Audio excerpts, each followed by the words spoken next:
Merci. Madame la Présidente, Mesdames, Messieurs, ça me fait beaucoup de peine d'être là, de voir les gens dont j'ai été chargé de protéger. Et combien de victimes j'ai assisté. Et j'ai bien passé des années avec eux. On me traitait d'un père de famille. Quand ils avaient besoin de l'eau, on m'appelait. Quand ils avaient besoin du carburant, on m'appelait. Et quand ils avaient besoin d'aller à l'hôpital, on m'appelait. Donc c'est comme ça que je suis devenu un membre de la famille. Mais malheureusement, je n'ai pas réussi dans ma mission. Parce que je me suis trouvé dans un combat, dans une bataille solitaire contre tout un système onusien et un système imposé par la communauté internationale. Madame la Présidente, Monsieur le maire, vous avez soulevé des questions très pertinentes. Le gouvernement irakien est souverain. Si enquête il y aura, ça sera une enquête dirigée par le général Chamari. Vous allez vous demander qui est le général Chamari. C'est le chef de la police de la province de Diyala. Le général Chamari m'accompagnait. Il m'accompagnait dans mes visites à Ashraf. Et c'était lui, à partir de juillet 2011, qui était directement chargé des questions sécuritaires d'Ashraf. 1er septembre, le massacre du 1er septembre. Selon mes informations, que je crois sont véridiques, le général Chamari était le chargé de ce massacre. Et puis, il a été chargé de faire l'enquête. Les Nations Unies le savent très bien. L'ambassade américaine le sait très bien. Et toutes les autres ambassades, pour ne pas nommer toutes les présences, ils savent très bien qui est le responsable de ce massacre. Et je vous dis, vous avez vu peut-être le film du massacre du 1er septembre. Moi, sur le terrain, je connais les positions de toutes les forces irakiennes. Parce qu'en arrivant à Ashraf, je fais toujours le tour par hélicoptère pour voir les positions des uns et des autres. Je vous assure qu'il est impossible à qui que ce soit de rentrer au champ, de rentrer au camp d'Ashraf sans la participation effective des forces de sécurité irakiennes. Il est impossible.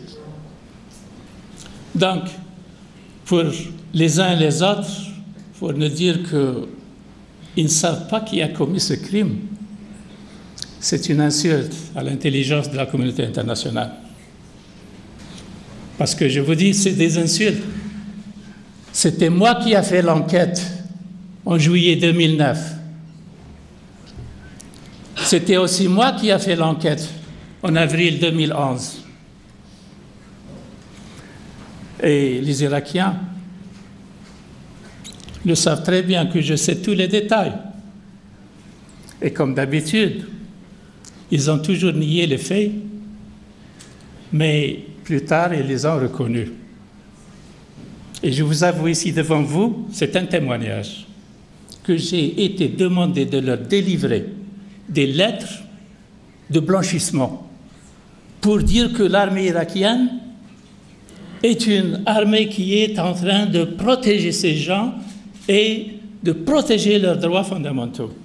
Ça, on me l'a demandé 3 fois. On m'a même fait du chantage pour l'enterrement des 36 en 2011. J'ai été demandé de délivrer une lettre au nom des Nations Unies pour dire que les 36 cadavres ont été massacrés par les leurs. Et que, actuellement, ce sont les leaders d'Ashraf qui refusent l'enterrement et refusent l'autopsie. J'ai eu face à faire à ces demandes et j'ai mes témoins. Parce que cette demande a été aussi faite à l'adjoint du représentant spécial du secrétaire général des Nations Unies à Bagdad. Et lui aussi, il a été choqué quand on lui demande de délivrer une lettre pour le blanchissement du comportement d'une armée qui a commis des massacres.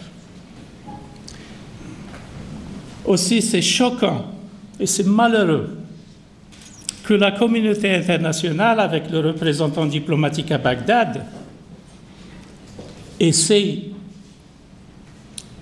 de poser des doutes sur les otages.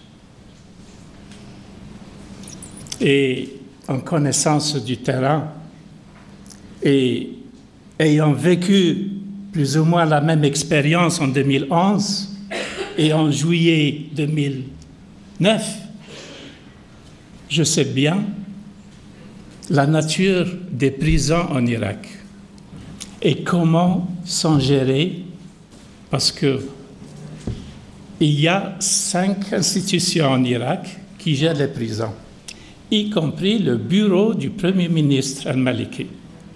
Et d'ailleurs, les prisons les plus dangereuses sont gérées par le bureau du Premier ministre. Et là, je vous assure que les 7 otages sont là. Ils sont à Bagdad. Ils sont sous la détention du Premier ministre, du bureau du Premier ministre. Et si vous voulez que je vous donne même le nom des prisons, parce qu'on les déplace, ils ne sont pas toujours dans le même lieu, on les déplace. Mais je vous avoue que c'est la mission des Nations Unies pour l'assistance à l'Irak. S'ils veulent suivre cette question, ça ne prendra pas 24 heures pour découvrir où sont. Et je l'ai fait moi-même en 2011 avec les 36 qui ont été pris à Al-Khalis et puis d'Al-Khalis à Bagdad, et ils sont disparus après. Et je l'ai retrouvé dans un très court temps parce que ça ne demande pas vraiment des efforts. Et voilà, mesdames, messieurs, je ne veux pas m'étendre tellement sur cette question, mais seulement je voudrais répéter mon avertissement aux Nations Unies.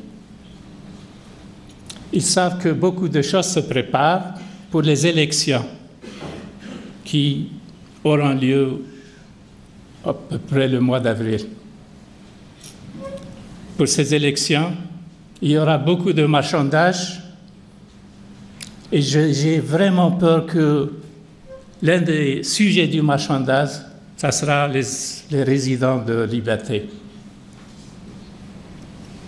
J'espère que cela ne se passe pas, mais entre-temps, il faut lancer un avertissement aux Nations Unies pour leur dire qu'on n'acceptera plus ces marchandages et on n'acceptera plus ces camouflages, parce que quand on demande une enquête et puis 3 jours après, quand la presse ne mentionne plus la question, on l'oublie.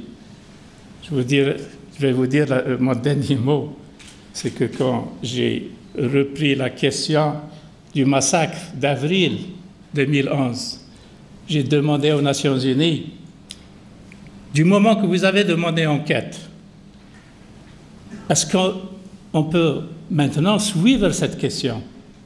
On m'a dit non, C'est une question qui a été oubliée. Pourquoi vous voulez la revivre? Pourquoi vous voulez la ramener de nouveau? C'est oublié. Il faut penser positivement à l'avenir. Oublions le passé. C'est des crimes contre l'humanité imprescriptibles. On ne peut pas les oublier. Je vous remercie.